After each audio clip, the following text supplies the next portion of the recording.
Hello, ladies and gentlemen, and a very warm welcome to Evolving Consciousness.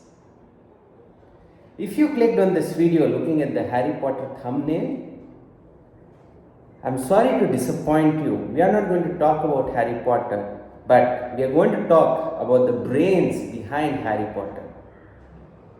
Yes, you guessed it right. J.K. Rowling, who is now considered a literary titan.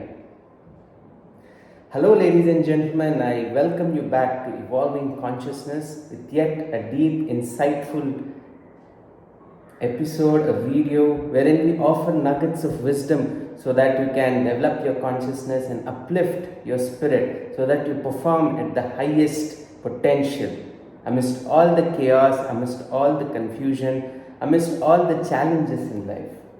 In today's video, I'm going to talk about this personality who has now become a leading author. J.K. Rowling is the first female writer who became a billionaire. She has sold up to 500 million books. But how many of us do know her story? Not many, I'm guessing. Now, J.K. Rowling was from a poor background. Her father was an aircraft engineer at Rolls-Royce and her mother was a chemistry teacher at their own school. Now, this maestro was someone who was always fascinated in writing. She was always someone who was consumed in her own imagination. Many might not know, but she wrote her first book at the age of 6 and the first novel at the age of 11. It was about 7 cursed diamonds. Now, interestingly, the whole concept of Harry Potter struck her when she was traveling from Manchester to King's Cross Station in London, and that particular train was delayed. In fact, all the series of Harry Potter which you have seen, all the ideas came to her in that one single trip. The central theme of this entire narrative of Harry Potter was a boy who was a wizard, who didn't know he was a wizard, but yet he went to the wizard school. Now, why are we talking about J.K. Rowling? Now, the aspect about J.K. Rowling, which is really something we all can acknowledge and something we can learn from, is what I call as relentlessness. J.K. Rowling, when she first accumulated a sort of curated her content, she sent it to 3 publishers. Out of 3, only 1 publisher accepted her content. All the other publishers just rejected it, but she didn't allow that rejection to pierce her.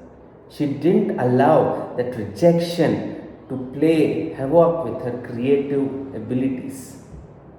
When she was pursuing her script for the Harry Potter narrative, her mother expired. This brought her into deep depression. But like all legends use the depression as a soil to grow the plants of their creative potential. Now, this is not only the case with J.K. Rowling. Shah Rukh Khan, the famous and probably the most successful Bollywood actor who didn't have any kind of a background in the film industry, when he first entered Bollywood, he entered from a place where he had just lost his mother. And in one of his interviews, he did say that when her mother always wanted him to become a prolific actor, she always wanted to see him in that big screen. But when she was in her deathbed, it was the time when he actually had started shooting for Circus, a television serial back then in the 90s, which made him quite popular. And in the hospital, he had arranged for a television set, and in the deathbed, in almost a condition where her mother was conscious and unconscious, and Shah Rukh was at the feet of her mother and she was watching that television set. Probably she was not aware, probably she was conscious or not conscious, But the point is, he wanted her mom to see that his kid is doing something substantial. But alas, she could not completely digest the success or whatever he was trying to show in that television set. That day, after the expiry of her mother, he committed something to himself. He promised something to himself. He said, probably the television set through which his mother was watching that particular TV series, that TV show, it was probably a small screen. But I'm going to make sure that I come in the big screen one day, so that it's more convenient and more bigger for her to watch from up there. Now, this is how visionaries and people who are going to be legends operate. They make the worst of tragedies into something which will inspire them, something they use that soil of tragedy to their own advantage. Coming to another, let me give you another example. Virat Kohli, when he was just starting his cricketing career, in the midst of a very important series, his father expired. But that did not stop him from going and performing at his peak. Now, why am I talking about all these things? I really want to bring your attention towards a quality which all these people had in common, the quality of relentlessness. Most of us think that talent is important in today's modern world. Yes, talent is important, but the most important quality which distinguishes whether you are going to make a mark in your field, whether you are going to become a titan of your industry or not, is relentlessness, perseverance. And there's a modern term which has come about which is called grit. Now, why is these qualities important? Because in today's day, it is so easy to get distracted. It is so easy to give up on your lofty ideals. Because we are so much impacted by public opinion. We are so much impacted by the criticism. People love treading you down, tearing you down. Whenever you want to pursue your goals or ambitions, which might not fit into their category or their understanding of what a particular dream, a particular way of functioning in this world is, they immediately criticize you. Now, example from Shah Rukh's own life, right? So when his mom used to say that my Shah Rukh will become a big person, people used to laugh at her. They used to say that he is no one, only people who are from the film background are going to make it up there. But he proved everyone wrong. Now, this is not a video on Shah Rukh or J.K. Rowling. This is a video about the importance of relentlessness. And these people are exemplary examples who have lived their life with this quality. As they say, when the going gets tough, the tough gets going. They did not let the colossal tragedies in their life devastate them. Because oftentimes things don't go as planned. Tragedies can strike us anytime. But we always have a choice. Either we play the victim and fall, or we become a hero and rise.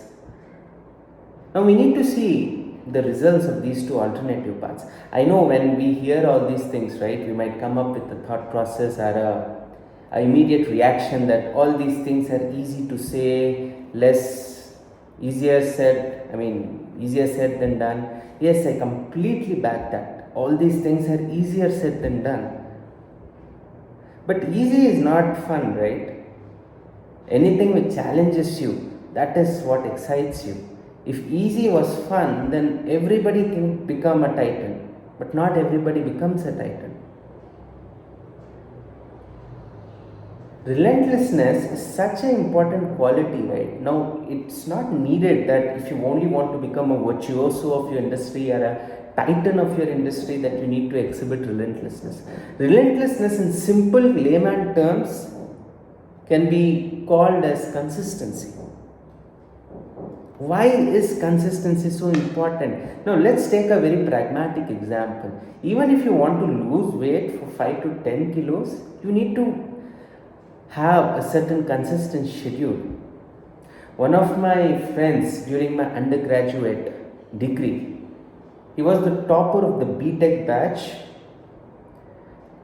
and he did something beautiful. I mean, when he got this admission in the Air Force, he had cleared his FCAT examination, and probably when he had that physical examination, I really adored his commitment. He stuck to a complete diet of apple and oats for that entire span of 1 month. Now that's relentlessness in action. Now we can find examples of relentlessness all around us, right? Even if you observe someone who's practicing relentlessness, he might be from any walk of life. He need not be someone famous or powerful. He can be a simple laborer, a simple vegetable seller.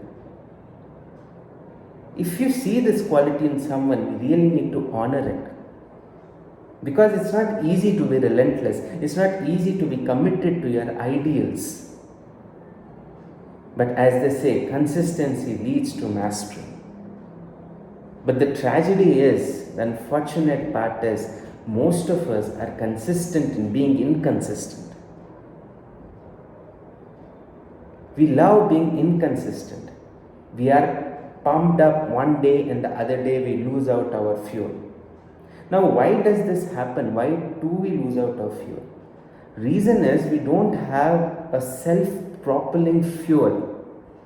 Most of us are living the dreams of someone else's. Someone else calibrated a dream for us. And probably that's the reason why you feel yourself that you run out of your fuel.